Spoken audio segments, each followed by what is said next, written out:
গানটোৰ কথাখিনি অলপ মন কৰিব। Would you know my name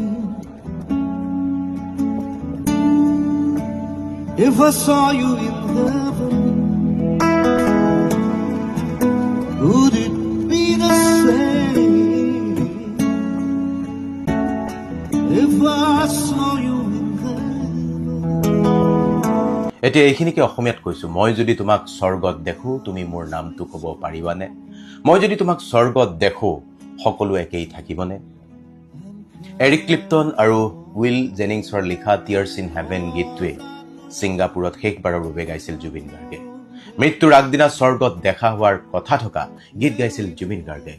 Eric ক্লিপ্টনে 4 বছৰীয়া পুত্ৰৰ মৃত্যুৰ পিছত এই গীত লিখিছিল, কথা লিখিছিল, আৰু জুবিন গাৰ্গে গোৱা এই গীতটো কাকতলীয়ভাৱে মিলি গৈছে নেকি জুবিন গাৰ্গৰ নিজৰ প্ৰেক্ষাপটত। কাকতলীয় যদিও গীতটোৱে কোনো সংকেত আছিল নেকি জুবিন গাৰ্গৰ বাবে। আৰু এৰিক ক্লিপ্টনৰ গীতটোৰ শেষত কি আছে জানে? Beyond the door dear is peace I am sure. দুৱাৰৰ সিপাৰে শান্তি আছে মই নিশ্চিত। And I know' there will be no' tears in heaven. আৰু মই জানো স্বৰ্গত আৰু কোনো চকুলো নাথাকে। স্বৰ্গত জুবিন দা কুশলে থাকক। জুবিন দা স্বৰ্গত থাকিও আমাৰ মাজত থাকক। অমৰ হওক জুবিন দা।